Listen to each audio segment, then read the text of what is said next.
क्या एक सपना जो अधूरा रह गया हो पूरी जिंदगी बदल सकता है, या फिर वही सपना किसी और के दिल में एक नई उम्मीद जगा सकता है?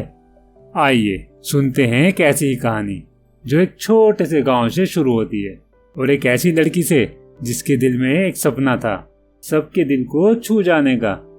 एक शांत गांव था जहां सुबह की धूप खेतों को सहलाती थी और शामें पंछियों के साथ आसमान में खो जाती थी।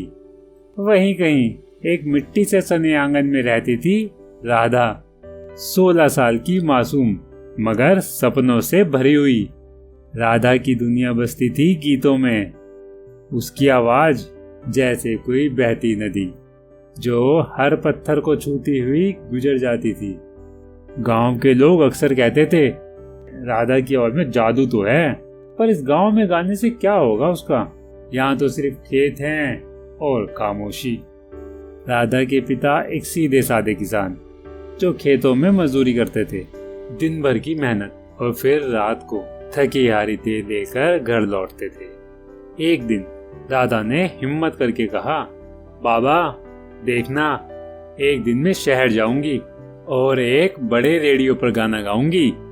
पिता मुस्कुराए, हाँ राधा, ठीक है, सपना तो तेरा अच्छा है, पर पहले ये तो सोच इस गांव से बाहर कैसे जाएगी, क्योंकि गांव की सरहदें लांघना आसान नहीं होता बेटा।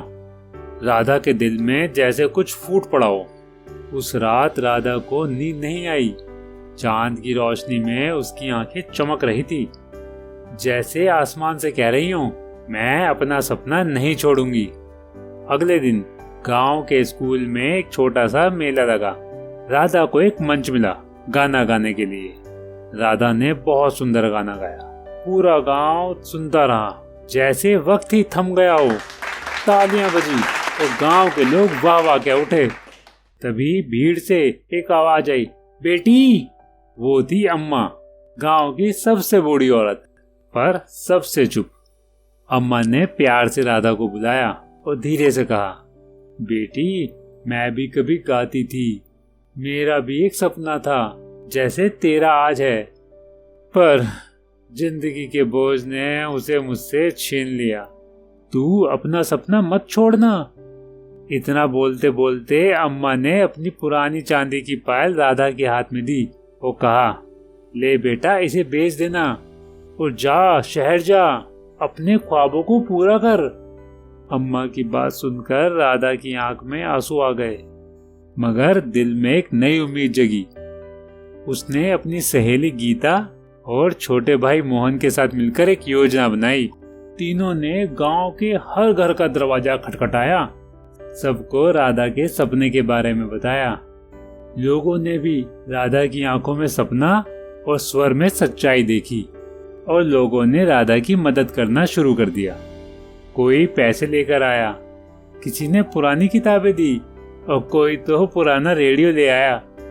कुछ ही दिन बाद गांव के सरपंच ने राधा को बुलाया और एक नया रेडियो देते हुए कहा, बेटा, तुम्हारी आवाज ने हमें हमारे सपने याद दिला दिए।